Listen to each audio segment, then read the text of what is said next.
reduction in the prevalence of underweight.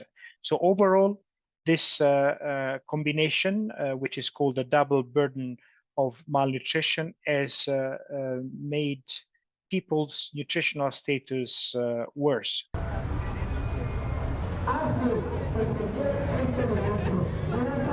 Obesity rates have been increasing in all or in most of the world countries. Only a few countries have been able to keep the rates at the levels of 30 years ago. But in general, there's been a large increase both in high-income countries and in countries of lower income. So we have seen large increases in North Africa, in the Middle East, in South America, in the Pacific Islands.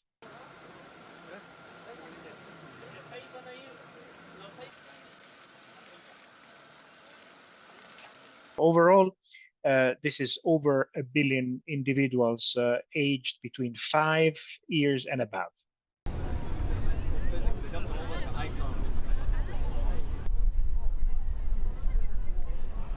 The prevalences are very high in the United States, but also in countries like China. The highest prevalence is being observed in the Pacific Islands and in the United States, but also in South America. This is particularly for obesity. In countries where the prevalence of undernutrition was high in the 90s, we have seen a decrease, but this decrease has been compensated by a much larger increase in the obesity rates. Went away. Obviously, that became a security risk, so it applies all. More than 50 countries where the prevalence of combined undernutrition and obesity rates is over 40%. It means almost half of the population is affected by this double burden of malnutrition.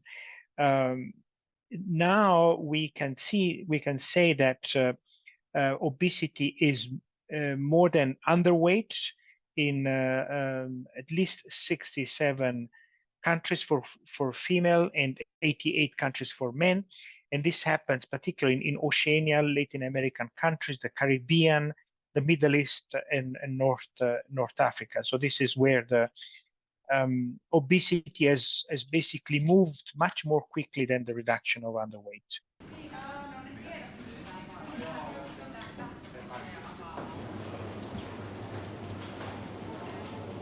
So this transition has happened due to the change in food systems and to the change in physical activity patterns, particularly food systems. The highly processed food or foods high in fat, sugar, and salt have become much more available and cheap. And this has basically changed the pattern of diets from the traditional pattern to the more modern pattern based on the consumption of processed food. This transition has not been governed by public policies. So we have not been able to see an increase in the availability and affordability of healthier diets. Healthy diets are expensive.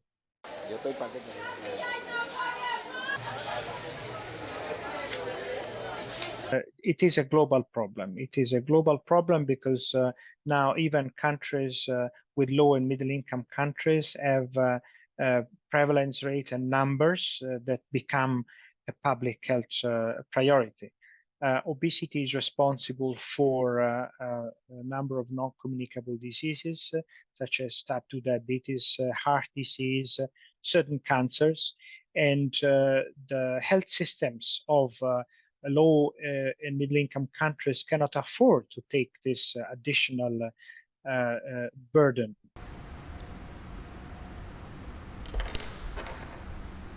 But clearly a policy response is urgent. And we have seen that when that policy response takes place, this should have an impact. We've seen some European countries that have been able to at least maintain the rates as they were years ago. So now we've seen some countries who have taken seriously the response to obesity. We have at least 31 countries that have committed to WHO to set up policies to improve the food environment, particularly for younger people, and to promote active lives. So that is what is needed because health systems will not be able to cope with this pressure.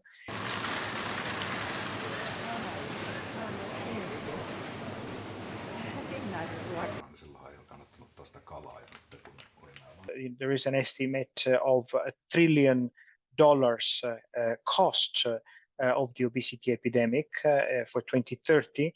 There is also an estimate of a 3% loss in gross domestic product. So simply, countries cannot afford, and particularly lower income countries cannot afford to have such an epidemic affecting them.